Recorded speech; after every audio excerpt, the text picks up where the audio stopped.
آج ہم جس چیز کے بارے میں بات کریں گے، جس برائی کے بارے میں بات کریں گے، وہ تقریباً ہر انسان کے اندر پائی جاتی ہے۔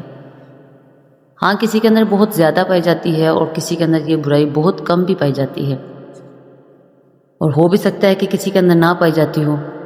وہ برائی کیا ہے؟ وہ برائی ہے تکبر، جس کی قرآن میں بھی بڑی مذمت آئی، احادیث میں بڑی مذمت آئی، اور اس کو بہت خطرناک کیفیت بھی کہا گیا۔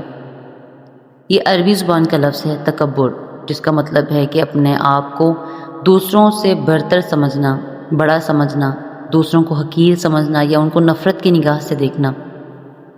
تکبر کے لیے لفظ فخر اور غرور کا بھی استعمال ہوا ہے۔ کچھ لوگ کہتے ہیں کہ جی ہم فخر کرتے ہیں اس بات پر، تو وہ فخر کی بھی کہیں نہ کہیں غرور کے معنی میں ہی آ رہا ہوتا ہے۔ حضور علیہ السلام نے ارشاد فرمایا کہ تکبر یہ ہے کہ انسان حق کا منکر ہو جاتا ہے اور دوسروں کو حقیر سمجھنا شروع کر دیتا ہے۔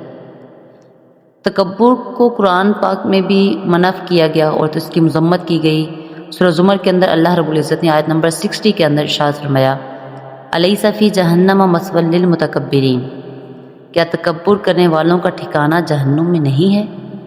پھر سورہ لقمان کے اندر آیت نمبر 18 میں ارشاد فرمایا، ان اللہ لا یحب کل مختال فخور، بے شک اللہ تعالیٰ کسی خود پسند اور فخر جتانے والے شخص کو پسند نہیں کرتا۔ خود پسند، خود نمائی، مطلب اللہ رب العزت نے اگر کسی انسان کو بہت پیسے سے نوازا ہے، بہت حسن سے نوازا ہے، تو وہ اس چیز کی نمائش کرے یا دوسروں کو اپنے مقابلے میں حقیر سمجھے، تو اس چیز کو، اس شخص کو اللہ رب العزت پسند نہیں کرتا۔ پھر سورہ نحل کے اندر آیت نمبر 23 میں اللہ رب العزت نے ارشاد فرمایا، انہ لا یحب المستکبرین، بے شک اللہ تعالیٰ غرور کرنے والے کو پسند نہیں کرتا۔ اگر ہم احادیث مبارکہ میں دیکھیں تو حضور علیہ السلام نے بھی اس برائی کی بڑی مذمت کی ہے۔ آقا علیہ السلام نے ارشاد فرمایا کہ جس کے دل میں رائی کے دانے کے برابر بھی تکبر ہوگا وہ جنت میں داخل نہیں ہوگا۔ اگر ہم تھوڑا سا غور کریں تو سب سے پہلے جس انسان کی وجہ سے تکبر کیا گیا وہ حضرت آدم علیہ السلام تھے، اور تکبر کرنے والا کون تھا؟ شیطان تھا۔ اللہ تعالیٰ نے جب حضرت آدم علیہ السلام کو سجدہ کرنے کا حکم دیا تمام فرشتوں کو، تو تمام فرشتوں نے سجدہ کیا، لیکن شیطان نے، ابلیس نے، عزازیل نے، اس نے انکار کر دیا۔ وجہ کیا تھی؟ اس نے کیوں تکبر کیا؟ کیوں اس نے سجدے سے انکار کیا؟ اس نے کہا جی انا خیر منہ خلقتنی من نار وخلقتہ من طین، میں اس سے بہتر ہوں، تو نے مجھے آگ سے پیدا کیا اور اس سے مٹی سے۔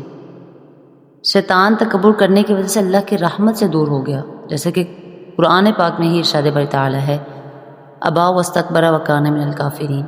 سورہ بقرہ آیت نمبر 34 کے اندر اللہ رب العزت نے ارشاد فرمایا ہے کہ اس نے انکار کیا اور تکبر کا اظہار کیا، جس کے نتیجے میں وہ کافروں میں شامل ہو گیا۔ تو شیطان نے کیا کہا تھا؟ اس نے کہا تھا کہ میں آدم سے افضل ہوں، اس لیے میں ان کو سجدہ نہیں کروں گا۔ تو اللہ تعالیٰ نے اس کے جواب میں پھر اسے کیا ارشاد فرمایا کہ تو یہاں سے اتر جا، کیونکہ تجھے یہ حق نہیں کہ تو یہاں رہ کر تکبر کرے، لہٰذا تو نکل جا، بے شک تو ذلیلوں میں سے ہے۔ یہ اللہ رب العزت شیطان کو کہہ کے راندہ درگاہ کر رہا ہے، اس کو اپنی بارگاہ سے نکال رہا ہے، دھتکار رہا ہے۔ کیوں؟ کیونکہ اس نے تکبر کیا، اس کے اندر بھی یہی بات تھی کہ یہ مجھ سے اچھا نہیں ہے، میں اس سے بیٹر ہوں۔ جیسے آج ہمارے اندر یہ بات پائی جاتی ہے، ہم اپنے سے نچلوں کو دیکھ کے یہ بات کہتے ہیں کہ ہم اس سے کہیں نہ کہیں بہتر ہیں، ہم اسے درجے میں بہتر کہہ سکتے ہیں، ہم اسے کسی انسان سے حسن کے معاملے میں بہتر کہہ سکتے ہیں، ہم پیسوں کے معاملے میں بہتر کہہ سکتے ہیں، اپنے آپ کو جائیداد کے معاملے میں بہتر کہہ سکتے ہیں۔ تو یہ تمام علامات تکبر کی ہیں، اور شیطان یہ چیز ہمارے اندر ڈال دیتا ہے کہ یہ تکبر نہیں ہے، یہ تو فخر ہے، یہ تکبر نہیں ہے، یہ تم تکبر بالکل نہیں کر رہے۔ حالانکہ یہ تکبر ہی ہوتا ہے کہ ہمارے پاس اگر کوئی چیز اللہ رب العزت نے ہمیں عطا کی ہے تو ہم دوسروں کو حقیر سمجھنا شروع کر دیتے ہیں۔ ہاں، اگر آپ حقیر نہیں سمجھ رہے بلکہ آپ ان کو اپنے برابر بٹھاتے ہیں، یا ان کے لیے بھی وہی محبت آپ کے دل میں ہے جو آپ سے اونچے لوگوں کے لیے ہے، تو پھر آپ کے اندر تکبر نہیں ہے۔ لیکن اگر آپ کسی نہ کسی وجہ سے حسن کے معاملے میں یا کسی معاملے میں آپ کسی کو کمتر سمجھتے ہیں تو یہ تکبر کی علامات ہیں۔ اب آئیے دیکھتے ہیں کہ اس کے اسباب کون کون سے ہیں، وہ کون سے اسباب ہیں جن کی وجہ سے انسان جو ہے وہ تکبر میں مبتلا ہو سکتا ہے، جیسے پیچھے بھی تھوڑی سی میں نے بات کی۔ اچھا، سب سے پہلے ہے علم۔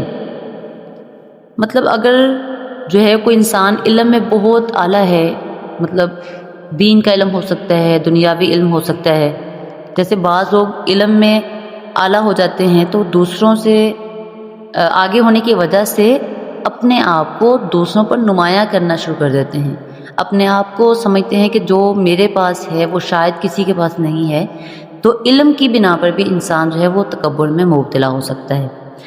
دوسری کیا چیز ہے، سب سے بڑی بات جو ہے وہ عبادت اور ریاضت ہے، جس کی وجہ سے شیطان بھی جو ہے وہ غرور اس کے اندر بھی آیا تھا، تو وہ عبادت ہے کہ انسان جو ہے وہ عبادت تو کرتا ہے، اللہ رب العزت کی بندگی کرتا ہے، اللہ کی عبادت کرتا ہے، اللہ کو خوش کرنے کی کوشش کرتا ہے، لیکن بعض اوقات ایسا ہو جاتا ہے کہ وہ زیادہ عبادات کرنے پر فخر کرنے لگتا ہے، غرور میں مبتلا ہو جاتا ہے کہ بھئی جو عبادت میں کرتا ہوں شاید مجھ سے بڑھ کر اللہ کے نزدیک کوئی انسان ہے ہی نہیں۔ تو یہ بھی چیز جو ہے وہ انسان کو غرور میں مبتلا کر دیتی ہے، تکبر میں مبتلا کر دیتی ہے۔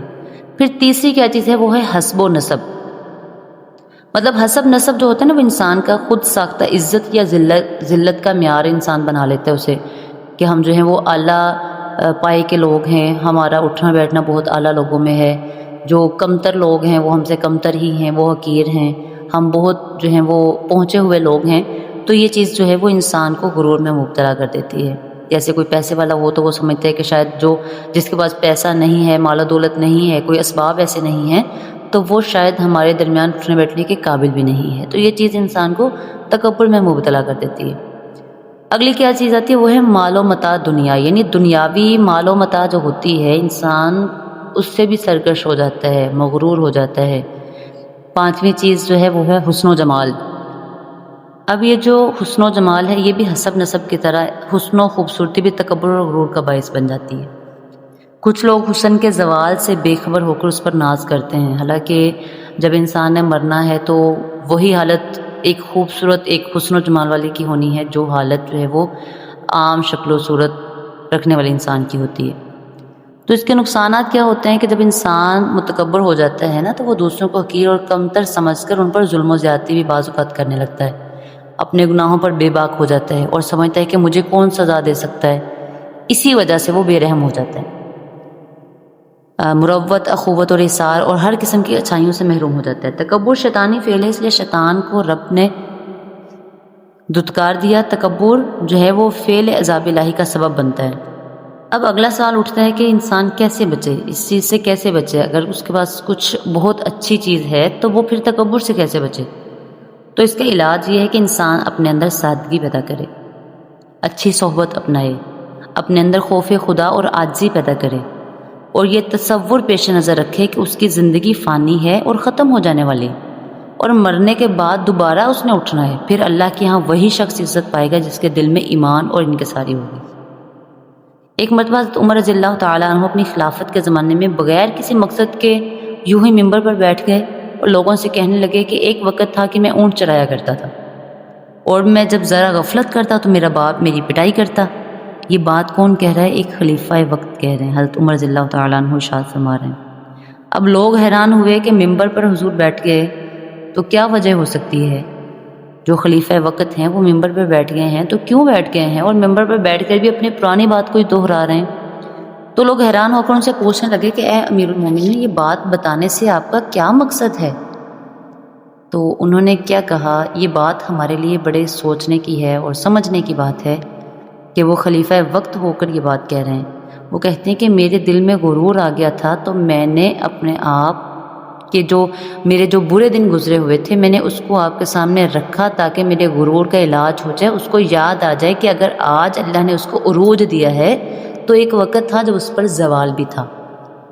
تو ایسے واقعات جو ہیں وہ بیش بہا ہیں، ہمارے پاس بہت زیادہ واقعات ہیں کہ جن سے پتہ چلتا ہے، جو ہمارے اولیاء کرام کے بھی ہیں جنہوں نے عاجزی اور انکساری کو اپنایا،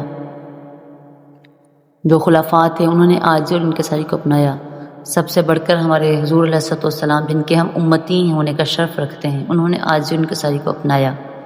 تو انشاءاللہ اللہ تعالیٰ سے دعا ہے کہ اللہ تعالیٰ ہمیں غرور اور تکبر جیسی بیماری سے محفوظ رکھے، ہمارے اندر عاجزی اور انکساری رکھے، اور اپنے سے کم تر لوگوں کے ساتھ بھی محبت اور الفت کے ساتھ رہنے کا جذبہ عطا کرے۔ آمین۔ وما علیہ الا البلاغ المبین۔